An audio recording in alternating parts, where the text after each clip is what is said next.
ತವರಿನಲ್ಲೇ CM ಸಿದ್ದರಾಮಯ್ಯನವರಿಗೆ MUDA ಮಹಾ ಸಂಕಷ್ಟ. ತವರಿನಲ್ಲೇ ಸಿದ್ದರಾಮಯ್ಯಗೆ ಮುಡಾ ಮಹಾ ಸಂಕಷ್ಟ. ಕೆಲವೇ ಕ್ಷಣಗಳಲ್ಲಿ ಸಿಎಂ ವಿರುದ್ಧ ಎಫ್ಐಆರ್ ದಾಖಲು. ಸಿದ್ದರಾಮಯ್ಯ, ಸಿಎಂ ಪತ್ನಿ ಪಾರ್ವತಿ, ಬಾಮೈದನಿಗೂ ಕೂಡ ಸಂಕಷ್ಟ. ಸುದೀರ್ಘವಾಗಿ ಎಫ್ಐಆರ್ ಅನ್ನು ದಾಖಲಿಸುತ್ತಿರುವ ಲೋಕಾಯುಕ್ತ ಎಸ್ಪಿ ಉದೇಶ್ ಖುದ್ದು ಟೈಪ್ ಮಾಡಿಸ್ತಾ ಇದ್ದಾರೆ. ಎಸ್ಪಿ ಉದೇಶ್ ಇನ್ನೇನು ಕೆಲವೇ ಕ್ಷಣಗಳಲ್ಲಿ ಎಫ್ಐಆರ್ ಪ್ರತಿಯನ್ನ ಕೂಡ ನೀಡಲಿದ್ದಾರೆ. ದೂರುದಾರರಿಗೆ ಎಫ್ಐಆರ್ ಪ್ರತಿಯನ್ನ ಕೊಡಲಿದ್ದಾರೆ ಎಸ್ಪಿ. ಹಾಗೆಯೇ ನ್ಯಾಯಾಲಯ, ಲೋಕಾಯುಕ್ತ ಕೇಂದ್ರ ಕಚೇರಿಗೂ ಕೂಡ ಎಫ್ಐಆರ್ ಪ್ರತಿ ರವಾನೆಯಾಗುತ್ತೆ. ನಂತರ ಎಫ್ಐಆರ್ ಕಂಪ್ಲೀಟ್ ಆದ್ಮೇಲೆ, ಎಫ್ಐಆರ್ ಪ್ರತಿ ಲಭ್ಯವಾದ ಮೇಲೆ ಎಫ್ಐಆರ್ನಲ್ಲಿ ಏನೆಲ್ಲ ಅಂಶಗಳು ಉಲ್ಲೇಖ ಆಗಿದೆ ಅನ್ನೋದ್ರ ಬಗ್ಗೆಯೂ ಕೂಡ ಒಂದು ಕ್ಲಾರಿಟಿ ಸಿಗುತ್ತೆ. ಮುಡಾ ಹಗರಣಕ್ಕೆ ಸಂಬಂಧಪಟ್ಟಂತೆ ಸಿಎಂ ಸಿದ್ದರಾಮಯ್ಯನವರ ವಿರುದ್ಧ ಎಫ್ಐಆರ್ ದಾಖಲಿಸಿ ತನಿಖೆಯನ್ನು ನಡೆಸುವಂತೆ ಜನಪ್ರತಿನಿಧಿಗಳ ವಿಶೇಷ ಕೋರ್ಟ್ ಆದೇಶವನ್ನು ಕೊಟ್ಟಿತ್ತು. ಅಂತೆಯೇ ಇದೀಗ ಎಫ್ಐಆರ್ ದಾಖಲು ಪ್ರಕ್ರಿಯೆ ನಡೀತಿದೆ. ಕುಮಾರಸ್ವಾಮಿ ಅವರು ಟ್ವೀಟ್ ಮಾಡಿದ್ದಾರೆ, ಲೋಕಾಯುಕ್ತವನ್ನು ಮುಚ್ಚಿದ್ದಕ್ಕೆ ಕರ್ಮ ರಿಟರ್ನ್ಸ್ ಬ್ಯಾಕ್ ಅಂತ ಹೇಳಿ ಟ್ವೀಟ್ ಮಾಡಿದ್ದಾರೆ. ನಾವು ಅವರೇ ಬೊಮ್ಮಾಯಿ ಅವರ ಸರ್ಕಾರದಲ್ಲಿ ಏನ್ ಮಾಡಿದ್ರು? ಹಾಗಾದ್ರೆ ಅನೇಕ ಬಿಜೆಪಿ ಸರ್ಕಾರಗಳಿದಾವಲ್ಲ, ಅಲ್ಲಿ ACB ಇದೆಯಲ್ಲ. ಈ ಡಬಲ್ ಸ್ಟ್ಯಾಂಡರ್ಡ್ ಯಾಕಪ್ಪ? ಅನೇಕ ರಾಜ್ಯಗಳಲ್ಲಿ ಬಿಜೆಪಿ ಪಕ್ಷ ಅಧಿಕಾರದಲ್ಲಿ ಇರ್ತಕ್ಕಂಥ ರಾಜ್ಯಗಳಲ್ಲಿ ACB ಇದೆ. ನಾನು ಎದುರಿದ್ದೀನ. ಈಗ ಅನೇಕ ತಪ್ಪುಗಳು ಮಾಡಿರೋರು ಅವರು ಅಧಿಕಾರದಲ್ಲಿರುವಾಗ ಅವರಲ್ಲಿ ಯಾವನಾರು ಒಬ್ಬ ಭ್ರಷ್ಟಾಚಾರ ಮಾಡದೇ ಇರ್ತಕ್ಕಂಥವ್ನು ತೋರಿಸ್ಲಿ ನೋಡೋಣ. ಹೇಳ್ತೀನಿ ಅಂತ ಹೇಳಿದೀನಿ, ಅದಕ್ಕೆ ಸನ್ಮಾನ ಮಾಡ್ತೀನಿ. ಅವ್ರು ತೋರಿಸ್ಲಿ. ನಾವು ಯಾವತ್ತು ಸಂವಿಧಾನಕ್ಕೆ ವಿರುದ್ಧವಾಗಿ, ಕಾನೂನು ವಿರುದ್ಧವಾಗಿ ಏನು ಮಾಡಿಲ್ಲ. ನಾವು ನಿಮ್ಮ ಪರ ಅಂತ ದೊಡ್ಡ ಮಟ್ಟದಲ್ಲಿ ಕಾರ್ಯಕರ್ತರು ಬಂದಿದ್ದಾರೆ. ಇಲ್ಲ, ನಾವೇನು ಹೇಳಿಲ್ಲ ಬರ್ರಿ ಅಂತ. ಅವರಾಗ ವಾಲಂಟಿಯರ್ ಆಗಿ ಬಂದಿದ್ದಾರೆ. ವಾಲಂಟಿಯರ್ ಆಗಿ ಪ್ರತಿಭಟನೆ ಮಾಡ್ತಾ ಇದ್ದಾರೆ. ಅದು ಜನರ ಆಶೀರ್ವಾದ ನಮ್ಮ ಮೇಲೆ ಇದೆಯಲ್ಲ. ನಾವು 136 ಜನ ಗೆದ್ದಿರೋದು. ಬಿಜೆಪಿ ಅವರು ಅಧಿಕಾರದಲ್ಲಿ ಗೆದ್ದದ್ದು ಎಷ್ಟು? ಅವರು 66 ಜನ. ಈಗ ಯಾವತ್ತಾರು ಓಲಿ 2008ರಲ್ಲಿ ಆಗ್ಬೋದು, 2018 ಮೆಜಾರಿಟಿ ಜನರಿಂದ ಮ್ಯಾಂಡೇಟ್ ತಗೊಂಡು ಗೆದ್ದಿದ್ದಾರ? ಎಲ್ಲ ಹಿಂಬಾಗಲಿಂದ ಬಂದಿರೋರು ಜನ ಅವ್ರನ್ನ ತಿರಸ್ಕಾರ ಮಾಡಿದ್ದಾರೆ. ಈಗ ನಮಗೆ 136 ಜನ ಕೊಟ್ಟು ನಾವು 2013ರಲ್ಲಿ ಜನ ಆಶೀರ್ವಾದದಿಂದ ಗೆದ್ದಿದ್ದೀವಿ. 2018ರಲ್ಲಿ ಜನರ ಆಶೀರ್ವಾದದಿಂದ ಗೆದ್ದಿದ್ದೀವಿ. ಅವ್ರು ಯಾವಾಗ ಗೆದ್ದಿದ್ದಾರೆ? ನಾವೆಲ್ಲ ಯಾವ್ಯಾವ ಗೆದ್ದಿದ್ದು ಅವಾಗೆಲ್ಲ ಜನರ ಆಶೀರ್ವಾದದಿಂದ ಗೆದ್ದಿದ್ದೀವಿ. ನಾವು ತಪ್ಪೇ ಮಾಡಿಲ್ವಲ್ರಿ. ಇದು ರಾಜಕೀಯ ಕೇಸ್ಗಳು ಇವತ್ತು ಮೊದಲನೇ ಸಾರಿ ನನ್ನ ಮೇಲೆ ರಾಜಕೀಯ ಕೇಸ್ಗಳು. ಪ್ಲೀಸ್ ಅಂಡರ್ಲೈನ್, ರಾಜಕೀಯ ಕೇಸ್ ಹಾಕಿರೋದು ಇದೇ ಮೊದಲನೇ ಸಾರಿ. ಸಾಕಷ್ಟು ನಾಯಕರಿದ್ರು, ಯಾಕೆ ಸಿದ್ದರಾಮಯ್ಯ ಟಾರ್ಗೆಟ್ ಯಾಕಂದ್ರೆ ನನ್ನ ಇನ್ನು ಸಿಎಂ ಸಿದ್ದರಾಮಯ್ಯನವರ ರಾಜೀನಾಮೆಯನ್ನ ಕೇಳ್ತಾ ಇರುವ ಬಿಜೆಪಿಯ ವಿರುದ್ಧ ಸಚಿವ ಮಹದೇವಪ್ಪ ವಾಗ್ದಾಳಿಯನ್ನು ನಡೆಸಿದ್ದಾರೆ. ಏನ್ ಹೇಳಿದ್ದಾರೆ ನೋಡೋಣ.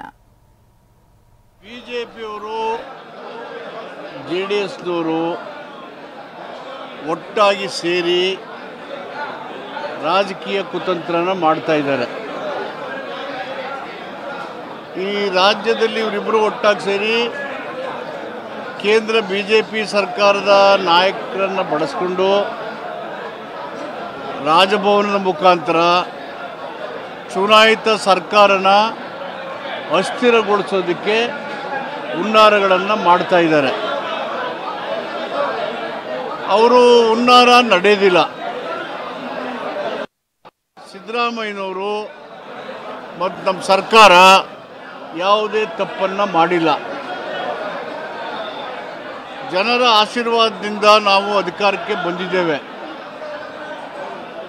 ಜನರಿಗೆ ಮಾತ್ರ ಅಧಿಕಾರ ಇದೆಯೇ ಹೊರತು ಇವ್ರು ಯಾರಿಗೂ ನಮ್ಮನ್ನ ರಾಜೀನಾಮೆ ಕೊಡಿ ಅಂತ ಕೇಳುವಂಥ ಅಧಿಕಾರ ಇಲ್ಲ.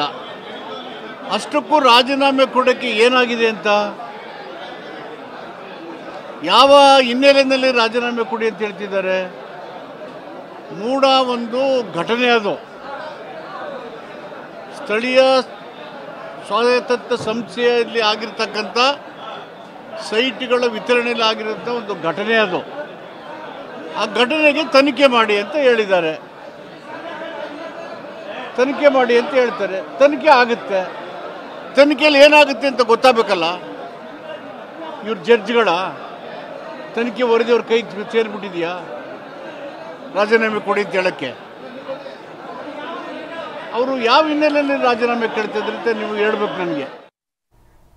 ಇನ್ನು ಸಚಿವರಾದ ಎಂಬಿ ಪಾಟೀಲ್ ಮತ್ತು ಮಧು ಬಂಗಾರಪ್ಪ ಅವರು ಕೂಡ ಈ ಒಂದು ವಿಚಾರಕ್ಕೆ ಸಂಬಂಧಪಟ್ಟಂತೆ ರಿಯಾಕ್ಟ್ ಮಾಡಿದ್ದಾರೆ. ಏನು ಹೇಳಿದ್ರು ನೋಡೋಣ. ಸಿದ್ದರಾಮಯ್ಯನವರು ಏನೂ ತಪ್ಪು ಮಾಡಿಲ್ಲ. ಇವತ್ತು ಅವರ ಏನು ಕಾನೂನು ತಂಡ ಏನು ಹೇಳ್ತದ ಆ ಪ್ರಕಾರ ಎನ್ಕ್ವೈರಿ ಎದುರಿಸ್ಬೇಕಾದ್ರೆ ಎನ್ಕ್ವೈರಿ ಯಾಕೆ ಯಾವುದರೇ ಫೈಲ್ನಾಗ ನೋಟಿಂಗ್ ಇದೆಯಾ, ಯಾರಿಗಾರೆ ಪತ್ರ ಬರೆದಿದ್ದಾರ ಬಿಡಿ, ಅದನ್ನು ಬಿಡಿ. ಯಾರು ಮೌಖಿಕವಾಗಿ ಸದಕ್ಕೆ ಯಾರು ನಮಗೆ CM ನಿರ್ದೇಶನ ಕೊಟ್ಟರತ್ತೆ ಎಲ್ಲ ಕಂಪ್ಲೇಂಟ್ಸ್ ಇದಾವ? ಯಾವುದೂ ಇಲ್ಲ. ಯಾರ್ದು? ಯಡಿಯೂರಪ್ಪ ಅವ್ರು ಬೇಲ್ ಮೇಲಿದ್ದಾರೆ. ಒಂದು ಅಲ್ಲಿ ಅಲ್ಲಂ ಪಾಷಾ ಕೇಸ್ನಲ್ಲಿ ಬೇಲ್ ಮೇಲಿದ್ದಾರೆ. ನಾಟ್ ಟು ಅರೆಸ್ಟ್ ಅಂತ ಹೇಳಿ ನನ್ನ ಮನೆ ಕೊಟ್ಟರು. ಅಲ್ಲಂ ಪಾಷಾ ಬರೀದಾರ ಹತ್ರ ಕೊಟ್ಟರು. ಒಂದು ಕೇಸ್ನಲ್ಲಿ ನಿರಾಣಿ ಅವರು ಒಂದು ಇದು ಕೊಟ್ಟರು, ನಾಟ್ ಟು ಅರೆಸ್ಟ್ ಅಂಥೇಳಿ ಬೇಲ್ ಮೇಗಿದ್ದಾರೆ. ಇನ್ನೊಂದು ಕಡೆ ಇನ್ನೊಂದು ಇಲ್ಲಿ ರಾಜ ಕೇಸ್ನಾಗಿರೋ ಬೇಲ್ ಮೇಗಿದ್ದಾರೆ. ಇವ್ರೇನು ಮಾತಾಡ್ತಾರೆ ಯಡಿಯೂರಪ್ಪನವರು? ಸಿದ್ದರಾಮಯ್ಯನವ್ರದ್ದು ಇನ್ನೂ ಪ್ರಾಥಮಿಕ ತನಿಖೆ ಆಗಿಲ್ಲ. ನಾನು ಭಾಳ ಸ್ಪಷ್ಟವಾಗಿ ಹೇಳ್ತೀನಿ, ಪ್ರಾಥಮಿಕ ತನಿಖೆ ಆಗಿಲ್ಲ. ಅವರು ತಪ್ಪಿಸ್ತಾರೆ ಅಲ್ಲ, ಅವ್ರು ತಪ್ಪು ಮಾಡಿ ತನಿಖೆ ಆದಮೇಲೆ ರಾಜೀನಾಮೆ ಕೊಡ ಅಲ್ಲ. ತನಿಖೆ ಆದಾಗ ಏನೂ ಬರೋದೇ ಇಲ್ಲಲ್ಲ, ಎದಕ್ಕೆ ರಾಜೀನಾಮೆ ಕೊಡ್ತಾರೆ? ರಾಜೀನಾಮೆ ಕೊಡೋ ಪ್ರಶ್ನೆನೇ ಉದ್ಭವಿಸೋದಲ್ಲ. ತನಿಖೆ ಆದ್ಮೇಲೂ ಬರೋದಿಲ್ಲ. ಯಾಕಂದ್ರೆ ಅವ್ರು ಎಲ್ಲರೂ ಬರೆದಿದ್ದಾರ, CM ತಮ್ಮ ಅದನ್ನು ಉಪಯೋಗಿಸ್ಕೊಂಡಿದ್ದಾರೆ. ವೈಯಕ್ತಿಕವಾಗಿ ಒಬ್ಬರು ಅಭಿಪ್ರಾಯ ಕೊಟ್ಟ ತಕ್ಷಣ ಅದು ಪಕ್ಷದಾಗೋದಿಲ್ಲ. ಪಕ್ಷ ಸಂಘಟನೆ, ಪಕ್ಷದ ಒಂದು ಶಾಸಕರಿರ್ಬೋದು, ಸಂಸದರಿರ್ಬೋದು, ಕಾರ್ಯಕರ್ತರಿರ್ಬೋದು, ಜನತೆಯೂ ಕೂಡ ಅವ್ರ ಪರವಾಗಿ ನಿಂತಿದ್ದಾರೆ. ಇದು ದ್ವೇಷದ ಒಂದು ನಿಟ್ಟಿನ ಮೇಲೆ ಮಾಡಿರ್ತಕ್ಕಂಥದ್ದನ್ನು ಮುಂಚೆಯಿಂದನೂ ಕೂಡ ನಾವು ಮಾಡ್ತಾ ಇದ್ದೀವಿ. ಈಗ ಯಾರ್ಯಾರು ಪಾದಯಾತ್ರೆ ಮಾಡಿದರು ಲೆಕ್ಕ ಕೊಡಲ ನಾನು ನಿಮಗೆ?